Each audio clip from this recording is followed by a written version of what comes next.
کیا اس گھر میں مہمانوں کے آنے جانے کا ٹائم فکس نہیں ہو سکتا؟ ولی اسے دیکھ کر زچ ہوا تھا۔ اس نے صاف گوئی سے سامنے بیٹھے چاند کو مخاطب کیا تھا۔ کیا میں مہمان ہوں؟ جگنو کو بے حد صدمہ پہنچا تھا، اس لیے نہ چاہتے ہوئے براہ راست ولی سے مخاطب ہوئی تھی۔ ہاں، ولی نے اطمینان سے کہا، میں مہمان ہرگز نہیں ہوں، میرے ماموں کا گھر ہے۔ جگنو کے انداز میں استحقاق تھا۔ یہ تمہارے ماموں کا گھر نہیں ہے، یہ میرا اور چاند کا گھر ہے۔ ولی نے اس کی غلط فہمی دور کی۔ ٹھیک ہے، یہ میرے ماموں کے بیٹوں کا گھر ہے۔ جگنو نے ایسے بتایا جیسے ولی کو یہ سب معلوم نہیں تھا۔ اور چاند تو کیوں خاموش ہے؟ تو میرے ساتھ ہے نا؟ جگنو نے معصومیت سے آنکھیں پٹ پٹائی تھی۔ جگنو کی بات سن کر ولی حیران ہوا تھا۔ وہیں چائے پیتے چاند کو گلے میں پھندا لگا تھا۔ ولی چاند کو سوالیہ نظروں سے دیکھ رہا تھا۔ جگنو کی نادانی پر چاند تعصب سے سر ہلا رہا تھا۔ چاند، اس خاموشی کا کیا مطلب ہے؟ اس زاویے میں بیٹھا چاند اب بھی خاموش تھا۔ چاند، تم نے خود مجھے کہا تھا۔ جگنو چاند کی مسلسل خاموشی پر اس کا دوگلا چہرہ ولی کے سامنے لانا چاہتی تھی، اس لیے آرام سے بولی تھی۔ وضاحت دو گے؟ ولی نے چاند سے کہا۔ کچھ نہیں، یہ تو اول فول بولتی ہے۔ چاند صاف مکر گیا تھا۔ میں اول فول نہیں بولتی، یہ بہت جھوٹا ہے۔ چپ ہو جاؤ۔ ولی کے صبر کا پیمانہ لبریز ہو چکا تھا۔ ایک لفظ نہ بولنا اب، آئندہ میں کوئی اس قسم کی بات نہ سنوں تم سے۔ ولی نے مدھم بات کی تھی، انداز میں بہت سختی تھی۔ تم اس طرح کیسے مجھ سے بات کر رہے ہو ولی؟ سمجھتے کیا ہو خود کو؟ جگنو کے صبر کا پیمانہ لبریز ہو گیا تھا۔ تم نے مجھے کیا سمجھا ہے؟ ولی کے روکھے انداز سے جگنو کو بہت تکلیف پہنچی تھی۔ وہی تو اس کے جینے کی وجہ تھی۔ جگنو کے لیے ولی کا یہ رویہ ناقابل برداشت تھا۔ اس کا دل کرچی کرچی ہو گیا تھا۔ وہ کھڑی ہوئی، اس کا رخ باورچی خانے کی طرف تھا۔ وہ روتے ہوئے کچن کی طرف گئی تو چاند فوراً اس کے پیچھے لپکا۔ رکھو چھری، چاند چلایا تو آواز باہر تک سنائی دی۔ جگنو، چھری دے ادھر۔ چاند کی جان پر بن آئی تھی اس کے ہاتھ میں چھری دیکھ کر ولی نے گہری سانس خارج کی اور خود بھی کچن میں چلا گیا۔ کھڑی کیا ہو، چلاؤ چھری۔ ولی آستینوں کے کف موڑتا دروازے میں استادہ تھا۔ ولی، جا یہاں سے، آگ نہ لگا، یہ تو ہے ہی کم عقل، تو عقل سے کام لے۔ چاند نے ولی کو ڈپٹا تھا۔ کبھی معاف نہیں کروں گی تمہیں ولی، کہہ کر جگنو نے لرزتے ہاتھوں سے چھری ہاتھ پر چلانی چاہی تھی کہ ولی اس کے قریب آ گیا اور اس کے ہاتھ سے چھری کھینچ لی، ساتھ ہی ایک تھپڑ اسے رسید کیا تھا۔ کیا ہے یہ سب؟ یہ دیوانگی؟ پاگل ہو تم؟ مجھے معلوم ہے تم بیوقوف ہو، مگر اتنی ہر بات اشاروں میں ہوئی تھی، ہر بات چھپی تھی۔ جگنو اتنی نڈر تھی کہ ولی کے سامنے اظہار محبت کرتی، نہ ہی اتنی مضبوط تھی کہ محبت کو چھپا لیتی۔ چاند، پانی دو اسے۔ ولی پیچھے ہٹا تھا۔ وہ بہت مضطرب نظر آ رہا تھا۔ کیا ہو گیا ہے تمہیں؟ ہمیشہ سمجھاتا ہوں کہ زندگی کو برباد کرنا بند کرو۔ تم اور چاند دونوں پتہ ہے اپنا کتنا قیمتی وقت برباد کرتے ہو۔ ولی نے چاند کو بھی لپیٹے میں لیا۔ وہ بھی ولی کے لاکھ سمجھانے کے باوجود اپنی روش پر قائم تھا۔ تم کیسی دوست ہو، بجائے اس کو راست پر لاتی خود بھٹک گئی ہو، اور تم نے یہ سب سوچا بھی کیسے؟ تمہیں کیسے سمجھاؤں؟ تمہیں چاہیے اپنی ذہانت کا مثبت استعمال کرو، کوئی ایسا کام کرو کہ تم سے جڑے لوگ، تمہارے گھر والے تم پر فخر کر سکے۔ تم کیا سمجھی تھی میں ان خرافات پر تمہاری حوصلہ افزائی کروں گا؟ یہ سب باتیں آئی کہاں سے تمہارے دماغ میں؟ بولو۔ ولی نے زور دے کر اس سے پوچھا۔ جگنو اب ہونٹ چبا رہی تھی، جذبات کے ہاتھوں مغلوب۔ جگنو اب بری طرح شرمندہ نظر آ رہی تھی۔ میں تم سے کہنا چاہتا ہوں۔ ولی نے اس کا ایک بازو کنارے سے پکڑ کر اس کا سر اٹھایا تھا، اس کے ہاتھ میں سختی۔ اہم یہ ہے کہ میں تمہاری عزت کرتا رہوں، جو کہ تمہاری ان سطحی حرکتوں سے ممکن نہیں، سمجھی؟ ولی نے کہہ کر اس کا بازو چھوڑا تھا۔ ولی کی اس بات پر جگنو کا دل جیسے بند ہو گیا تھا۔ رنگ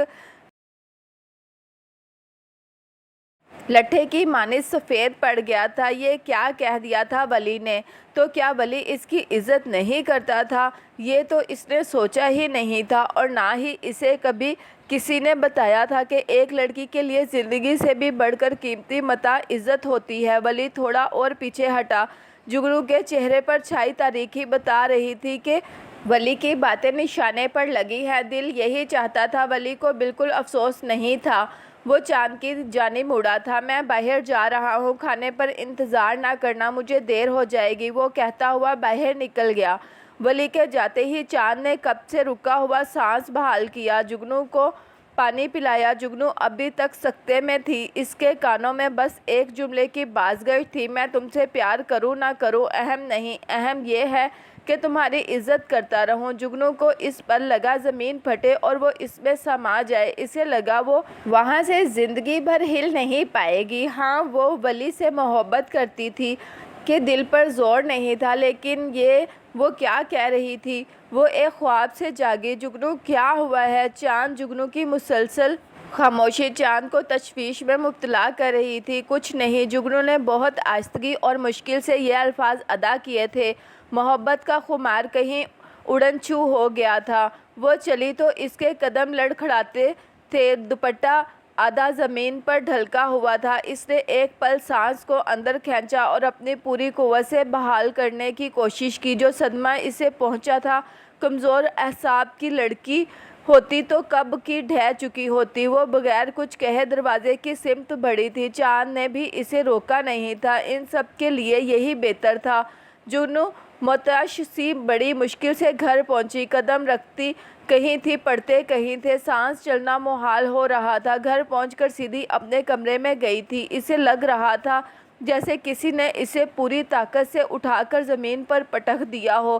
اسے کسی پل قرار نہ آ رہا تھا، رو رو کر ہلکان ہوتی رہی۔ دن سے شام، شام سے رات ہو گئی، وہ اپنے کمرے میں پڑی رہی۔ وہ لاکھ جذباتی بے وقوف تھی، پر اپنی عزت ہر شے سے زیادہ پیاری تھی۔ اس برباد زندگی میں ایک عزت ہی تو تھی اس کے پاس۔ وہ کیا کرنے چلی تھی؟ جس بات کا احساس ولی نے اسے دلایا تھا، کوئی اور مخلص رشتہ ہوتا تو پہلے ہی اسے یہ سب باور کروا چکا ہوتا۔ چاند نے اسے سمجھایا تھا، لیکن چاند خود اپنے مسائل میں گھرا رہتا تھا۔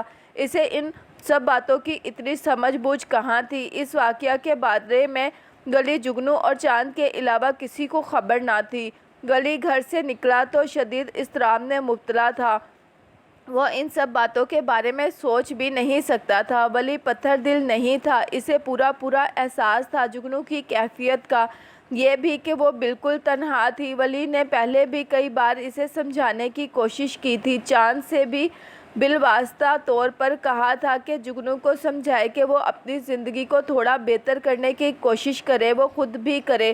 ہر وقت محاذ بنائے رکھنے اور لڑنے سے مسائل حل نہیں ہو سکتے۔ جگنو کے تیور تو صرف اور صرف حالات کو مزید بدتر بنانے والے ہوتے تھے، اور اس پر متضاد یہ نئی عشق کی آفتاب۔